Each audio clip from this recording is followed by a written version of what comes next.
to do is to familiarize everyone with Fringe Benefits of Education. Not everyone in the room is familiar with what we do, what the program is all about, and how it came to pass. In 2007, Fringe Benefits of Education was but a concept. Over the last almost 4 years, it has become something where a group of young men meet every Thursday from 6 to 8:30 to talk about their journey. Some of it has to do with their struggles, some of them because when they started they weren't going to college, they weren't in a GED program, some of them didn't have a job. As a result, some of the young men have been in college, they have jobs, they are successful, and we have to remind them to come back on Thursday and share with those who are still in that struggle, trying to get them to be a part of the process. But Fringe Benefits of Education has as its core mission to assist young men who are on the fringe. Those young men have come to the program with the assistance of young women who are their sisters, their wives, their girlfriends, their significant others, because we know if we had opened the program up to anyone, we would have a room full of young women, but very few young men. When we said young men, you can bring your girlfriend, your significant other, your whomever, then we had more young men come, and sometimes with their particular partners. One of the things that we've tried to do is to make sure the young men have a mentor and a life coach, to make sure they're positioned to compete, to make sure that they increase, redefine, rebuild their swag, get community level support. And one of the things that we constantly talk about is that we hear from workforce partners that so many of the young people in Wyandotte County aren't positioned to compete. They don't have the soft skills required to do well in many of the jobs that are coming up. We have a partner now, the Cerner corporation, who is coming into our area looking for people to hire, and they are constantly talking about folks having the technical skills but not having the soft skills. So we spent a lot of time over the last 60 days trying to work on those soft skills. And some of those soft skills are knowing how to speak, shaking hands with folks when you meet them, introducing yourself, and knowing how to dress. In the past, we've had presenters who come and challenge you all that on the first Thursdays to come with a shirt, to come with a tie, to come with slacks, because why? You never know who might be in the audience. So we've had one of our participants go through the Heart Project and had an opportunity this week to be a representative for the Heart Project, because people were coming into town and they wanted to know what it was all about. And Gerardo had an opportunity to be one of the spokesperson as a graduate of the program to say this is what the Heart program is all about. So again, we want you all to move forward. We know that one of our participants is employed and going to school full-time. I know several of you are going to school. One has graduated, looking at transferring, trying to get everything in order, and even a few of our mentors are thinking about going to school. Our whole goal when people ask us about the program is that you all are moving forward. So tonight, we want you to, again, enjoy each other's company, find out what each other are doing, get some numbers, do some networking, and not just numbers to people to be on the phone with chatting about nothing, but numbers of folks who can help you get a job. Okay? So the first person all of you all ought to reconnect with tonight is who? Mr. Kirkwood back there. Where does he work? Anybody know where he works? Where does he work? The Career Center. In the Career Center. What they do in the Career Center? Help young people find jobs and employment opportunities. Exactly. And also help them with what? Their resumes.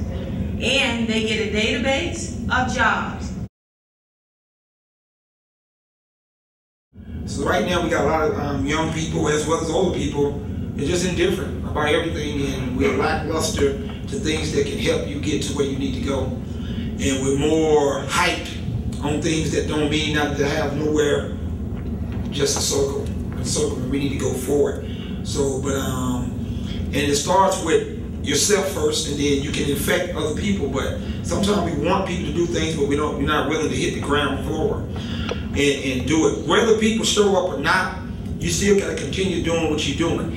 It's like lifting weights or doing anything. Whether you don't see the results you want yet, you keep sawing wood, you keep doing what you're doing. That's the whole point of me not auditioning, but going out, to schools and talking and passing out flyers and making sure that at least they can't say that they weren't told about this or nothing, because I hit ground to do it. And that's what this is about today. And we have to, because it's serious. Now, as you look at the news and everything else, it's serious out here. It's not a joke out here. And I, like, this week has been a rough week. And like I said, I'm not gonna hold you up so we can get ready to eat, but it's been a rough week. I lost my best friend, died of a heart attack. Boom, unexpected. First guy when I go to Georgia to look for is him. And we was just talking about taking, being smart and coming out and doing what you need to do. Time waits for no one. It waits for no one. When it happens, you have to be prepared. And he didn't expect it to happen, but it happened. So it's been rough, but it also refocused me to reposition myself to compete. Not only in what I do, but take it seriously and go out and try to help others and be that beacon of light to guide to something that can really help them. This program has helped many people. Like listen to Dale talk last week was wonderful, because he talked about without the program where it would be. He interacted with JD, a mentor, and also me, and he's happy for that. From when he started off raw, don't feel like coming to the program, to glad that the program exists, because he sees firsthand results. Good evening, everybody. I just want to tell you about some of the activities that are going on through the Career Center. We've had some interesting workshops this year, and we've got some that are coming up that can help you with finding a job. We just had yesterday, we had Kelly Scientific Services come in and talk about jobs in the biotech field. And if you've taken classes like in biology and have biology lab experiences, you can possibly even get a job. So some of these jobs don't require a lot of experience. They also talked about resume writing and what employers are looking for as far as interviewing skills and what's on your resume, and networking. It was very informative. The next thing that we're going to have is an internship workshop on March the 9th, Wednesday, March the 9th at noon in the room 3632 in the Upper Flint building. I'm going to be talking about internship opportunities that are available through the college here. Quite a few companies have internships that you can become a part of. Some of them are paid, some of them are unpaid, but they give you valuable on-the-job experience. Then we have another presentation. We've been calling these industry speaks, when we bring people in from the business community and industry to talk about different opportunities. And our next industry speaks is going to be on March 16th. It's going to be in the same room, 3632 Upper Flint building at noon, and we're going to have Schlitterbahn coming in, talking about summer jobs and what's going on at Schlitterbahn. So that's another opportunity for a summer job, part-time job, or whatever. So you might want to check that out. And then the Cerner Corporation is coming back. They were here in February.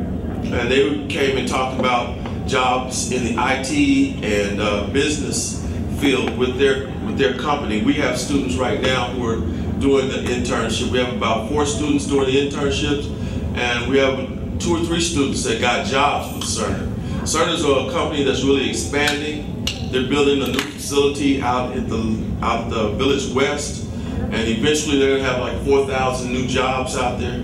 These aren't transfer jobs. These are going to be new jobs, and they're going to be looking at KCKCC as a pipeline for employees, especially in the IT department. So those are things we have going on. Always, if you're looking for a job, you need help with a resume, come on up to the Career Center, ask for me or Linda White. We'll help you out. We're open from 7:30 to 6:30 Monday through Thursday, and 8 to 4:30 on Fridays. So just come by and use our resources. I want to give a little shout out to Eduardo here. Eduardo's a hustler. I tell you, he doesn't miss an opportunity to take advantage of things on campus. I mean, he goes to everything, and he's got it from his experience in the HEART program. He's got him a job with Best Western Hotels. I like to see more people like Eduardo. That's amazing. Okay, I'm gonna take more of your time. Thank you. Yeah, he gangster. We're definitely that, and he's a part of FBOE too. We're gonna bring up me and Destin. And Destin transferred to UMKC, and we want to just talk about some of the roadblocks that sometimes gets in your way, and Dr. Dow dealt with that a couple of times. People came to our office. It's not the same when you move from here to there. So we want you to kind of talk about that, my brother. All right, I know some of you guys are getting ready to transfer to the next semester. Just let you know about a little bit of pitfalls and things you might be facing. Basically, when you're here, you kind of like got the one-on-one experiences like at the smaller colleges, and you kind of interact with the teachers and the students in the class more. When you transfer to another school, like a bigger university, it's like you're kind of like in a room by yourself, and you pretty much, it's up to you to stay focused on what you're doing. It's a lot easier to slack off, and it's a lot harder to get caught up. I'm saying from my experience is because like one of my classes, I went from my biology class here, having like 35 people, maybe that was considered big. I'm in the biology class there, it's like 250 to 300 people inside that class. So, you know, it's just when it's time to come in, I'm in the room for 50 minutes with 300 people, and the teachers kind of get short. Like, you know, you can like ask the instructor, you know, could you repeat that or whatever. It's not gonna happen. You know, you ask them like too many times, they'll be like, you know, like the last time the instructor, she kind of got rude. It's like, you know, there's tutoring for you if you're not gonna, and you know, and I imagine that's very embarrassing in a room full of almost 300 people. I mean, you know, it wasn't me asking it though. It was somebody else. It wasn't me like, could you? It was kind of like a whole new world. I'm just saying, when y'all transition, make sure, I would say, to stay focused and don't lose track of your goals, and be prepared for new things, but don't lose sight of everything that you've learned to that point, because it's real easy to get lost. And that's about it. Thank you. We're gonna bring up next guest speaker. I call him, I've been promoting him all week. I haven't taken no story yet. I call him the Gerald Bird of poetry. You know, because that one poem, he knows the one, I put that on Facebook, the one poem about paper or plastic. And he was, I'll tell you right now. And he's doing, let's bring him, but I don't say nothing else. I'm gonna let him speak for himself. What's up? Let's give a hand up for Louis Moten, right? Moten. My name is Louis Moten, and I am here to share. And, you know, a lot of people say, well, I'm this and I'm that, and I'm just Louis Moten. That's who I am. I happen to write poetry, I happen to perform spoken word, and I happen to work around the country right now with different juvenile programs promoting juvenile justice reform. So I've had an opportunity to speak with young people quite a bit.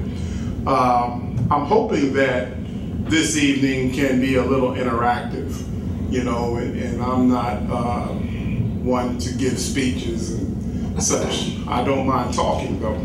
So the gentleman spoke of the transfer and the obstacles that came with that. You know, I commend you on the work that you're doing and getting through those obstacles. It reminds me of those things people used to say, you know, the obstacles are what you see when you take your eyes off the finish line. So I think that's a pretty powerful state of mind to be in. A little bit about me, I'll go backwards.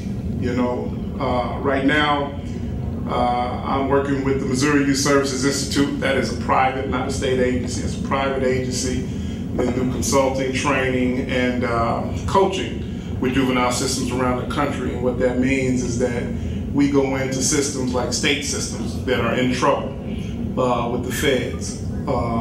In trouble meaning that juveniles in their care have been getting hurt, some have gotten killed, some have been raped, and anything you can name or heard of that happens in the prison system has been happening in the juvenile systems as well around the country. So the state of Louisiana was under a lawsuit, and they had to adhere to a court decree to change the way they operated, and they brought us in to kind of help change the system from top to bottom.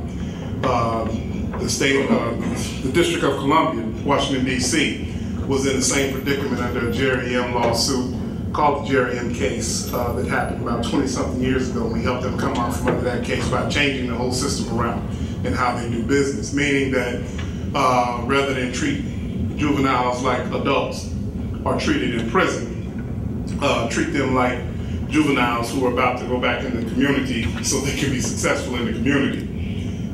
Meaning that don't kill them, don't hurt them, don't beat them up, don't let them rape each other, keep your eyes on them at all times and treat them in a humane way. And that's a little hard for people who've been doing the same job for 20-something years, you know, to go and say, hey, what do you mean we gotta do this different? We gotta treat them like, what do you call them things? Humans. Gotta treat them like in a humane way, you know. So I will say this also, that if you don't learn something deliberately that you want to learn, you're going to learn something by default that you don't want to learn. It's been proven time and time again, as the people in here old enough to know this, and this is a participation part. This is the first poem. I didn't write it. Somebody else wrote it, a guy named Oscar. Okay? I want you guys to say it with me. You ready? My baloney has a first name. It's you know this. My baloney has a second name. It's oh, I love to eat it. If you ask me, Oscar Mayer, B-O-L-O-G-N-A. I didn't know how to spell baloney until that came out. You know? I'm gonna tell you another secret about me. I don't eat bologna. You don't eat it either, but you know the song. You wrote the words down? No. You got the CD? No. We gonna learn something anyway. Remember that. You gonna learn something anyway. I grew up under the tutelage of Black on Black Dozen Play. A bi-weekly barbershop walk, cool people talk, wine on wisdom, uncles in prison, and holiday dinners going bad. We camouflage our souls with phrases like, I hate you because you remind me of me if I were looking at you and saw the reflection of my future go dim in your open but closed eyes. Our penises were out of control, our vaginas were cheaply sold, and our plot was masked by the lies we told. My piss was lemonade in the snow. And I think back and wonder if I like pissing in the snow so much because it was white. But we really couldn't talk about that because we had yet to develop a plan on how to melt the snow that was freezing us out. So we talked about each other. We talked about each other.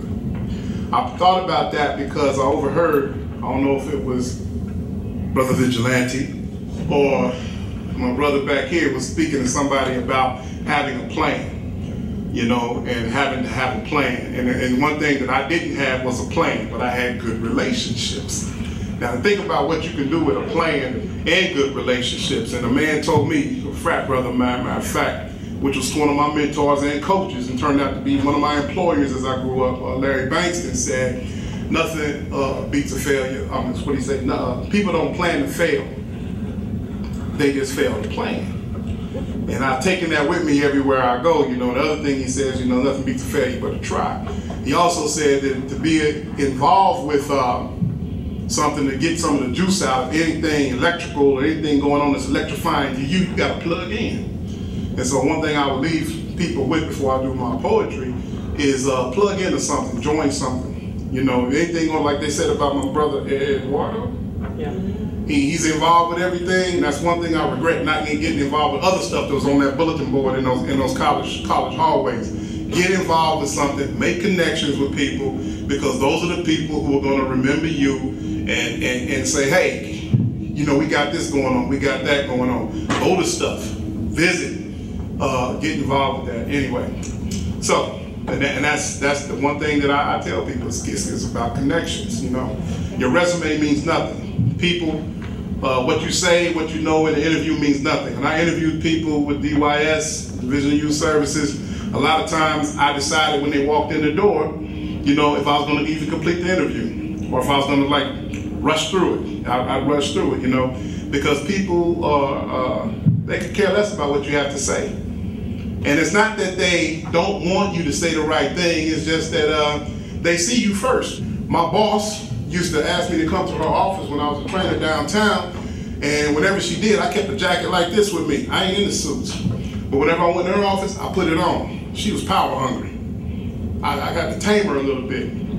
She was good. She taught me a lot of things and everything, but I didn't want her to calm down on me, so I put a jacket on. She treated me differently. I didn't say anything any different. I just put the jacket on. If I had on a sweater, it was kind of snug, but I put the jacket on. It may not have matched, but I put the jacket on. People treat you differently because they see you first. You don't believe me? I see I was going to do poetry, I lied. Okay, but I want everybody to do this. If you're okay so far, I'm going to do the poetry. Make the okay sign. Everybody needs to do this. Y'all got to participate. You 8, you got to do this. Okay. Make the okay sign. Hold the okay sign out in front of you. Hold it out in front of you. That's in front. You got to keep it out there, miss. You got to keep it out there. You. Turn the red now. That's the one in the red. She ain't got a red shirt on, but she red is all I do. Keep it the okay sign. I take the okay sign, put it in the air. Do what I tell you to do. Do what I tell you to do. Take the okay sign, put it on your chin. Do what I tell you to do. Do what I tell you to do. Put it on your chin. Put it on your chin. Put it, thank you. What happened? What happened? I said, do what I tell you to do. Did it make a difference? Made no difference. Stay in school. Don't do drugs. Makes no difference. And I go to the grocery stores now, and the people always ask me, you know, at the checkout line, will plastic be okay? Or they say, paper or plastic. And so I took that one day, and I looked at her, and they said, will plastic be okay? You know, they ask you that, and they're grabbing the plastic before they grab anything else. And so now just for the, you know, just for fun, I'm like, nah, I don't want either one. Give me something else. You know, I want paper. And they go, okay. They get mad, but I think it must be a law or something. They gotta ask you if it's okay to give you plastic for some reason. I don't know. At least they do in Missouri. They gotta ask you. They seem like they have to now, because they do it. So anyway, she said, will it be please for paper or plastic, sir? And I said, and then everything went blank. And I went home and I wrote this. Paper or plastic? Plastic. Poetic, elastic, feed, five, fold, fumble, soulless mumble. My words don't flow. They tumble. My thoughts rumble. It's a side story of the West, like sharks and jets, oppositional projects where crippled bleeders count disciples, urban guerrilla rivals, tote Korans and Bibles, different shades of African house and field tribals, true American idols, singing to a star-spanked banner with the meaningless title, oh, save that empty rhetoric, gas prices are too high. Curious George couldn't find the words to tell the son of the dead soldier why, so he's like riding the clutch and cranking the throttle, empty like wino bottle, no swagger like Ted Koppel. Brainless airways rename the anthem, Sleepy Hollow. The southern story got gory in the bush of black magic. The unseen hand, quicker than the eye, was the last trick. The electoral collage, a mirage so ancient it's Jurassic. America realized it's ass sick, self-inflicted enemy of its Colin Powell. You see the stars on the General Colin Powell shoulder was simply plastic. Paper or plastic. Paper. Biodegradable, debatable. I go through a table full. I recycle that ish spot a stable full like manure. Send the funk to the mic, make it smell like sewer. Rebirth back to earth and make the old newer. Pure. See, it was on paper that I learned to write my arithmetics and alphabetics, develop new formula for spoken word schematics, recite when I write that comedic chemistry for our souls and culture have been sold on credit throughout history. Willie Lynch's sons are indebted to the credit. Lincoln wrote it and I read it. Not a dime has been collected. Together we can go and get it, but we have to be kinetic. That means we have to be connected. Do you feel me?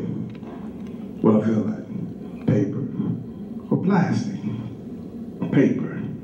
Brown paper bag full of salt and pepper, cayenne and Cajun herbs. Shake a bag full of chicken and feed a hungry herd. On this paper bag papyrus I compose magic prose. A creative note expressing how I lick my honey's toes. Where my tongue will travel, how I always take my time to let my talented tongue stick tickle the toes to the southern tip of her spine. She wrote an addendum to my note, the same papyrus I wrote about licking. It said, just make sure you save me a piece of that fried chicken. I grinned when I read it, very proud of my caper. Life tastes so sweet when affectionately officialized on paper. It's alphabetic. That's words used in a formula, warning you not to ignore the God that was born in you. Bite what I write, my pen just gets hornier. Limerick, too many lyrics in the line sound cornier.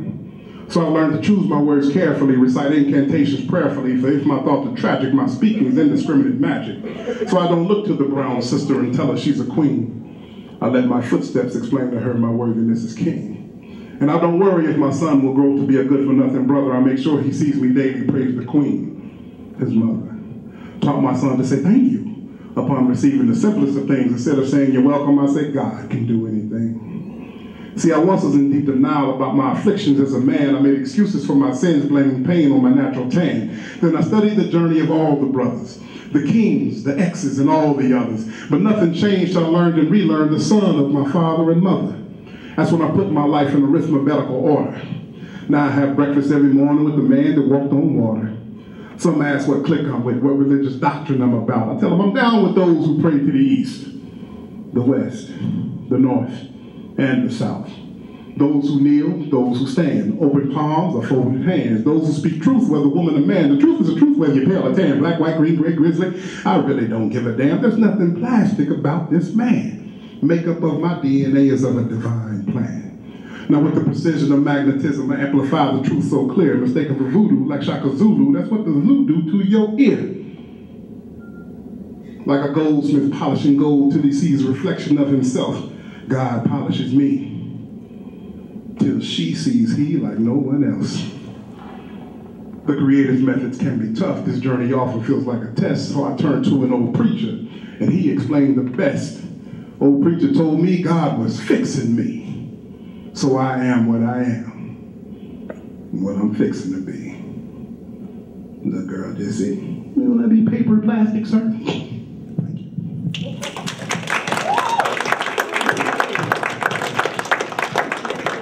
I want to take away that he said allowed to encourage other students to come to school, or just people in general, to keep on going with higher education. And people just, what they do, they just look at you first, so you gotta make sure how you are dressed. That's very good. You told these young men and young ladies a lot tonight. If you wanted them to walk away with one thing, if they forgot everything else you said, what would you want them to walk away with? With the idea that you have to be what you want to see, you know, and real big on the relationship piece, you know, building relationships. You know, one thing I tell young people, I'll tell older people, because I train older people to work with young people, is that when you're talking with young people in groups or in a group situation or counseling, don't let them walk away without a plan that involves a time, a date, a when, and some monitoring to go along with that, you know, because lip service, you know, falls short, you know, so, and when I think one of the professors asked, you know, how do I compete with the image that's portrayed in the media with the money that they make, you know, and relationships will beat that if done consistently, you know. If nothing else, you know, keep trying, you know, keep trying, and not just keep trying, but realizing that failure is optional. Suffering is optional. Pain gonna happen. Suffering's a choice. You know, I didn't talk about this, but the starfish story. You know, the young boy walking down the beach and picking up starfish and throwing them back into the ocean, you know. And an old wise man came along and said, "Why are you throwing those starfish back?" And the young one is like, "So they won't wash up on shore and dry out and die." He said, "It's not going to make a difference fast as you throw them out. 10 more wash back up on the shore." And the young boy picked up one and he flung it. And as he flung it, he said, "Yeah, well, it matters to that one."